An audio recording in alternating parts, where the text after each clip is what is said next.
आपको तो अभी भी देविका भाभी की कोई भी गलती दिख नहीं रही होगी। आप सबके लिए देविका भाभी तो कभी कुछ गलत कर ही नहीं सकती। ये क्या करने की कोशिश कर रही है? ये इस घर की नींव को खोखला कर रही है, इस घर के रिश्तों को खोखला कर रही है। चुप चुप। आप सबको अपनी आंखों से पट्टी हटानी नहीं तो मैं क्या ही कर सकती हूँ? मैं क्या फर्ज निभाऊं जब आप लोगों को खुद ही कुछ नहीं देखना? सब सामने होने के बावजूद आपका घर, आपके रिश्ते, आपकी कलेश, आपकी बर्बादी मुझे क्या? मित्तल परिवार ने बहुत कुछ सह लिया। लेकिन पापा जी सुनो सुनो सुनो, आज तक मित्तल परिवार ने, खास करके मैंने तुम पर बहुत भरोसा किया है। लेकिन तुमने घर को संभाला है, परिवार को संभाला है, लेकिन आज के बाद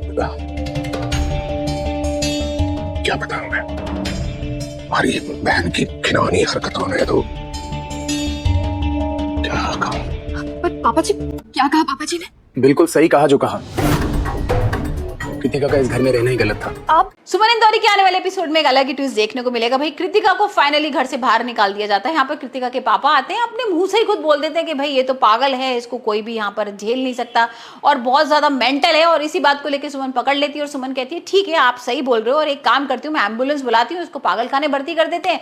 या फिर दूसरी बात यह है कि आप इसको अपने साथ घर ले जाओ। अब यहाँ पर भाई वो इतना ज्यादा धमकी वगैरह देती है सुमन की, मैं वीडियो जो उसके पास होता है उसको मैं वायरल कर दूंगी, पुलिस थाने भेज दूंगी, नहीं तो आप सोच लो कि आपका जो पॉलिटिकल करियर है ना वो भी बर्बाद हो जाएगा। तो यहाँ भाई जो कृतिका के पापा हैं उनको तो बड़ा गुस्सा आता है, वो एक बार हाथ उठाने की कोशिश भी करते हैं सुमन के ऊपर, लेकिन यहाँ पर सुमन बचा लेती है और सुमन उल्टा ही उनको बहुत गुस्सा करने लगती है। तो अब देखते हैं भाई तीर्थ और देविका क्या करते हैं। तीर्थ तो कहीं ना कहीं सुमन का ही साथ दे रहा है, लेकिन देविका के तो होश उड़े हुए। देविका ने तो ये सोचा ही नहीं था कि ऐसा भी कुछ होगा। यहाँ पर भाई देविका ने तो भूमि को टारगेट किया था ना, यहाँ पर किस तरीके से अखिल को भड़काया था, चीटिंग का इल्जाम लगाया था भूमि के ऊपर, भूमि ने सुसाइड करने की कोशिश भी की थी। यहाँ पर देविका को तो लग रहा था कि ये तो अपनी बहन की सारी चीजों में बिजी रहेगी, भाई वो उसने सुसाइड करने की कोशिश की है, चीटिंग का इल्जाम लगाए, लेकिन यहाँ तो कुछ उल्टा ही हो जाता है। वो कृतिका के पीछे पड़ जाती है, कृतिका का वीडियो बना लेती है और यहाँ पर कृतिका को कर लेती है टारगेट। तो अब देखते हैं देविका का क्या स्टेप होगा, किस तरीके से सुमन से बदला लेती है, क्योंकि यहाँ तो भाई कृतिका को अब उसके पापा घर वापस ले जाएंगे।